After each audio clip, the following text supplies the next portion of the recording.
Escrow Out Loud is a weekly podcast about San Francisco real estate from the Jackson Fuller team, San Francisco Realtors since 2002. Show notes with links are at jacksonfuller.com.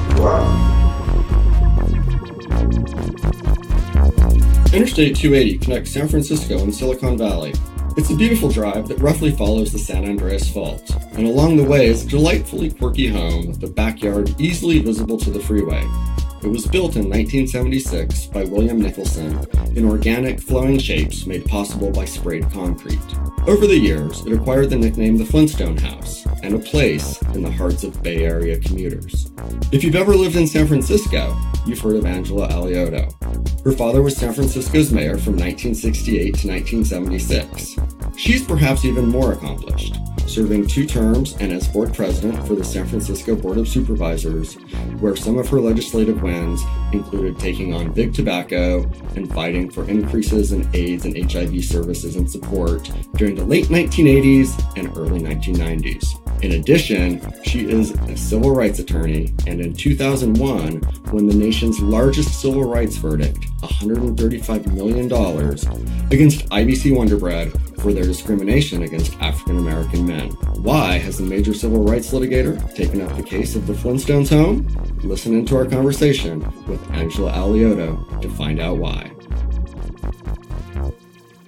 So let's talk about this house in Hillsborough, if we can. I think people have seen these headlines, the Flintstones house, and here you are, an incredible civil rights attorney with this incredible history of accomplishment and taking on a variety of causes.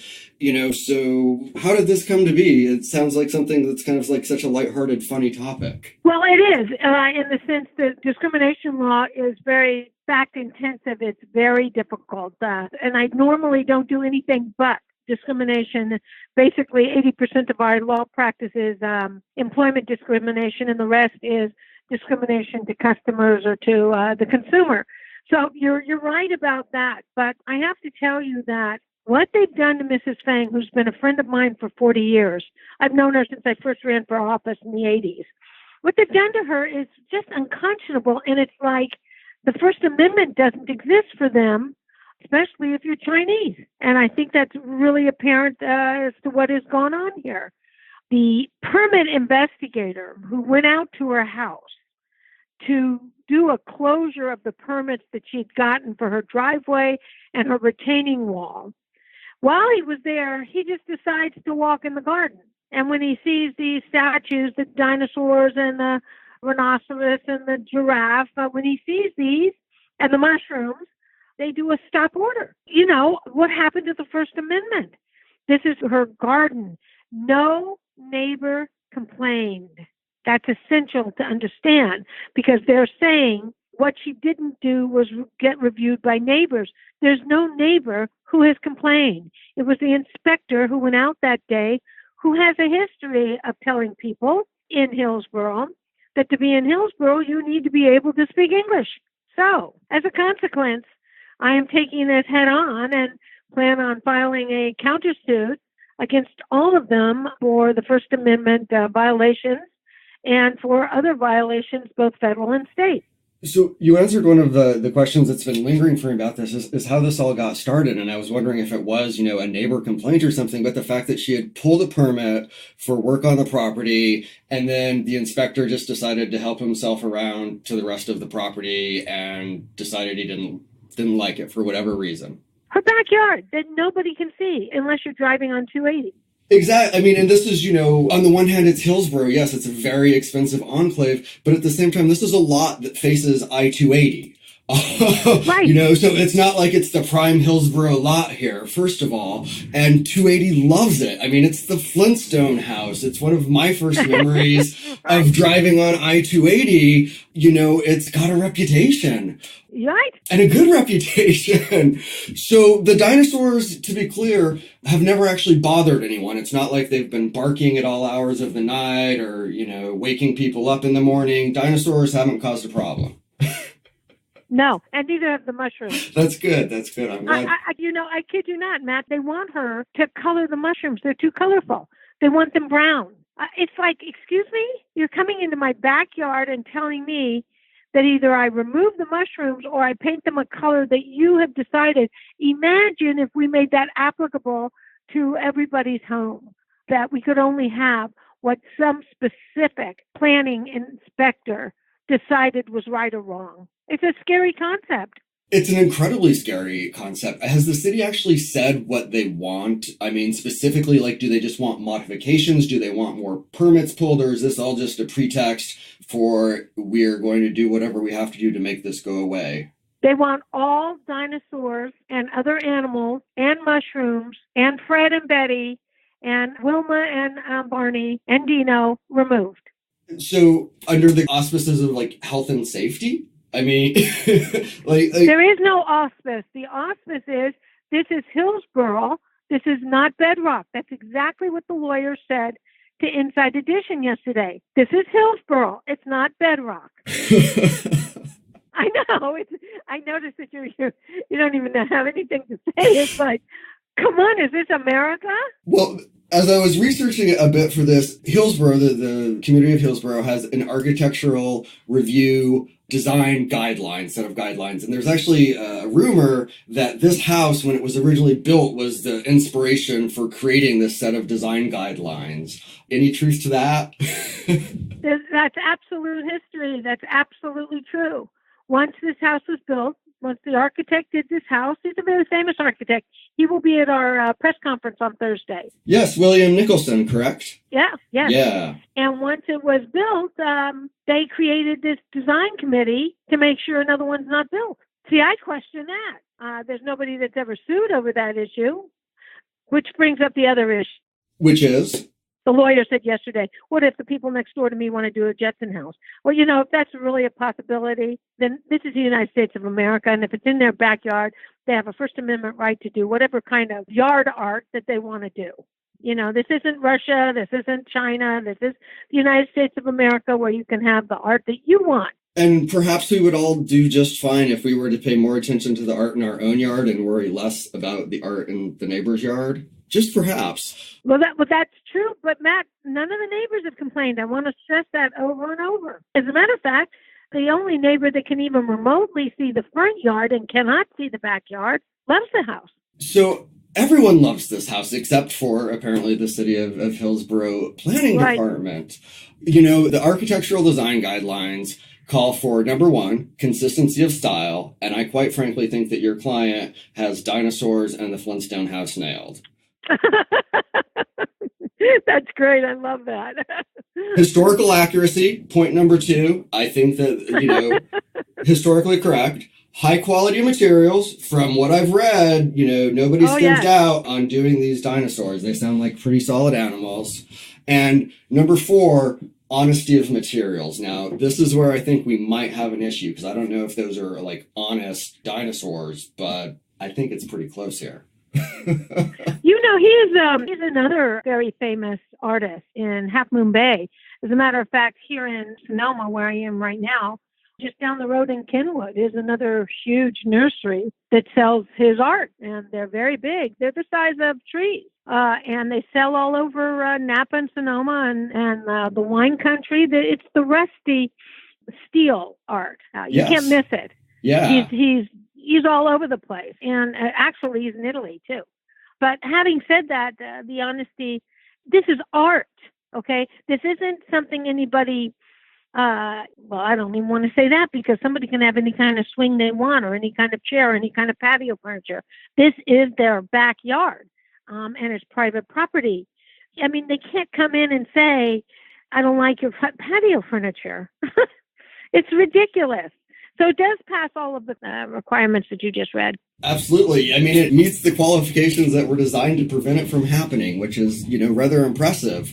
But the city seems to also have a very shifting story on this. As I've, read about it, at first it was like, it was, just because a permit wasn't pulled for this other stuff. And then, this is health and safety. And it really, to your point, kind of seems like upholding a rule or enforcing something so arbitrarily and unilaterally. Is there precedent for this in Hillsborough? Does this happen a lot? Are there a lot of cases about this? I mean, is this something that's very common? No, there is. We can't find let me put it that way. We have no knowledge of any structure in a backyard, any art structure or any kind of, when I say structure, whether it's a patio set or whether it's Dino the dinosaur, we don't have any knowledge of any other trying to stop them from having something in their backyard. Now, the town is trying to say it's a structure. It's not a structure. It's, just used that word just now. It's a piece of art. All of them are a piece of art. And as you say, it passes those requirements. But let me just say, if we go around and take a picture, we'd have to get permission because it is their backyard and it is private property. But I will bet you anything that people that have statues in their backyard do not have permits for those statues. They just don't happen to be Chinese and the Flintstones. Mrs. Fang couldn't even get people to help her that were suggested by the city. She couldn't even, the city said you must call these people and get one of them to help you, which is as a former president of the Board of Supervisors in San Francisco, I highly object to the city or the city of San Francisco or any other city, the town of Hillsborough. I highly object to giving people a list of suggested people. To me, there is an underlying corruption there that I find offensive. In other words, use our guy, and our guy is going to kiss up to the town at every possible opportunity, right? Because the town is giving all these jobs to private industry. It should be a bidding process. It should be a competitive bid, and that's not what they do. Okay, so that's another case. But having said that, not one of those people would help Mrs. Fang. Not one of them out of, I think it's 18. What is that? What would this one call that? I mean, I'm a discrimination trial lawyer. I specialize in getting into people's minds to know why they really did something to somebody on an unequal basis, whether it's race, disability, sexual orientation, gender, religion. What is the real reason they're doing this to Mrs. Fang when they're not doing it to anybody else? And that actually, I don't know if you know the answer to this, but the house was built in 1976. It's traded hands 2 or 3 times. Is this the first non-Caucasian owner of the property? I mean, because it's always been controversial, but it's because it definitely kind of sounds like the fact that Mrs. Fang is of Asian descent is what's driving this, in your view, more than anything. Yes, it's why I'm so fascinated with this case, because it's so malicious. It's so underlining everything without actually rearing its ugly head. Except, I have to say, we actually have this inspector saying in another lawsuit that you have to speak English to live in Hillsborough. Okay, I mean, that right there says something big. But in front of Mrs. Fang's home, the Flintstone home, are the little terracotta figures that were discovered in China, the ancient terracotta figures that in her religion represent protectors, much like saints do for Catholics. You know, you have St. Francis in your garden. How big does my St. Francis have to be? Can he be 5 feet tall? Of course he can. Okay, nobody's going to come in and say your St. Francis is too big. What color, right? Paint him. Is that historically accurate outfit? Come on. No, exactly. Right. Oh, there's the right amount of burn. But having said that, what they did at the committee hearing, and I'm giving you all sorts of, I haven't talked to the press about this because it's the details of our countersuit, but I think it's important that we start getting it out there, that at the unfair committee hearing that occurred with this review board on October 29th of 2018, they enlarged those terracotta figures. They enlarged them to look like they were man-sized. They're only 12 inches. They're only 12 inches high, embedded in her wall, the front of the wall. And they protect the home, much like a saint. So at the review board, where she was told she was not to speak and not to hand in a paper, okay, and she did it because she was cooperating, they enlarged it to make it look like they were life-size, at which point made them even more offensive to the committee.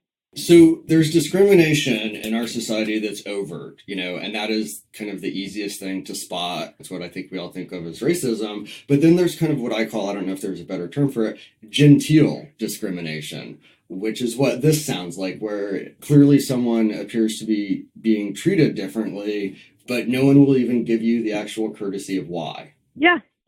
Well, except that in this instance, we do have this specific inspector saying that, if English is your second language, it shouldn't be living in Hillsborough. That's a major statement, and it's in a lawsuit. He's been sued before. I was going to say, and you had mentioned that. It sounds like this is not his first time with the law. Right. Wow. Right. So. Then the other thing is Mrs. Fang just bought this property in June of 2017. She puts the dinosaurs in December of 2017, and that's when this guy comes out to close the permits that she did get and gives her and ends up issuing a stop order. Well, the dinosaurs are in. First of all, you can't give a stop order for something that hasn't happened yet. That's number one, and that's as to the mushrooms. There are mushrooms all over. It's a wonderful place. It makes me laugh just talking about it. It's like, what is wrong? It's like Kamala Harris in a radio interview. What is wrong with a little joy in this world? What am I missing? It's like, the Flintstone House is wonderful. I think what those mushrooms are missing are like some LED lights on the bottom of them that can glow in every color possible. And it could just be this kind of, great electric light show as well. That would just be one more. That would be serious hysteria. We didn't say you could have lights. That's a good idea. That is a great idea. That'll freak them out completely. In this world, this nonsense is going on.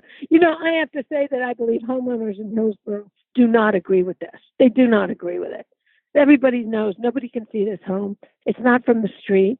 Nobody's going to be building the Jetsons next door to you. Everybody knows that.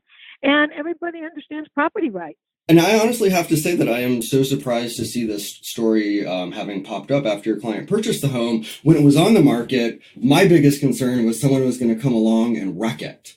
And I think everyone that knew of the house and knew it was on the market was like, gosh, we hope it's so unique. It's so cool that whoever buys it really honors that. And when your client, bought it, it's like, great, it's a Bay Area, someone who's been in the Bay Area. They're not going to mess it up. They know how special that house is. And they do know how special that house is. And they haven't messed it up. And yet here we are. It's ridiculous.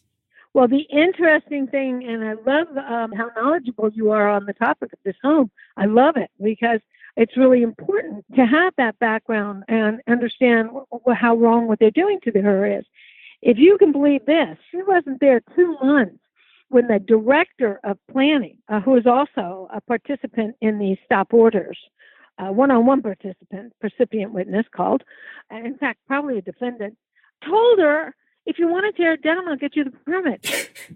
Tear it down. Do you know how impossible it is to get a tear down permit? Impossible. All of a sudden, they're available to do a tear down permit. Who says the city's not there to help? They will help you in whatever direction they think you should be helped.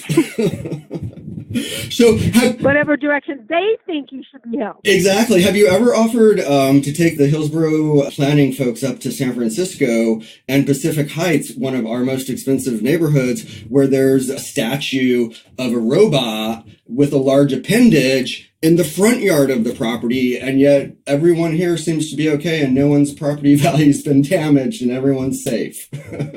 Right. And you know what I love about not just that story, I love that story, and of course we're using that story, the story in Santa Rosa. Last week, this gentleman who owns property in Santa Rosa had been told over and over by the permit people that his 6-foot wall had to be 3 feet. Okay, and they've been through the fires here. We've been through everything, and the permit process is very difficult. And they keep insisting to this man that he's got to lower his 6-foot fence to 3 feet. That's the height limit. And he's saying, please, I want to keep my garden. And bottom line, he lost the fight. So what he did was he and his buddy went out there with a saw. They sawed 3 feet off of the wooden fence so that it's 3 feet high now, which is the limit for the city. And then he proceeded, he was in the big department stores like Magnon's, Joseph Magnon's in the day, literally, and had a storeroom full of mannequins that are nude. So he put a dining room table in his garden with all these nude mannequins sitting around the table. And the city of Santa Rosa can't do anything about it because it's his garden. But then I think I heard that the mannequins were stolen. Was that the case? No, my understanding of it is that he used to work at IMAX. No, not that he stole them, that someone took them from his garden, that they came over the 3-foot fence and took the mannequins. No, I I have not heard. I had no idea it was the city fence height that was the genesis of that story. I'd only seen the viral pictures, of course. Wow. Yeah. And it's so petty at a time when, I mean, to your point, there have been so many fires. So much has happened up north. So many people are trying to rebuild and get on with their lives in some sense of normalcy. And if all you want is to be able to like protect your garden, is please. that so much? Oh, please. All he wanted was some privacy. That's all he wanted. And you know, there were fences before. We are in my little place in Sonoma was ground zero of the Nuns fire, and we lost everything right up to the house. We didn't lose the house. We'd only had the house 2 months. And the fire went right up to the front door because a friend of ours across the street, after he lost acres and acres of cannabis that at the time was uninsured because the proposition hadn't gone through yet in January 2018, he came running over to our house to see if it was okay, and the car roof was on fire, and he put it out with water from the spa because there was no electricity from a very small spa, literally buckets. Not spa, it's like a larger pond. And he saved our house. And then we, like the people across the street, get these unbelievable water bills. I mean, the gentleman across the street got a $7,000 water bill for using water to put the fire out. Wow. Yeah, it's been tough. Talk about kicking you when you're down. So that is incredible. Yeah. As we've been talking about this, you know, and as these headlines have kind of gone across the nation, you know, I think a lot of America just looks at the rest of California as like, oh, look at those silly, crazy rich people arguing about dinosaurs.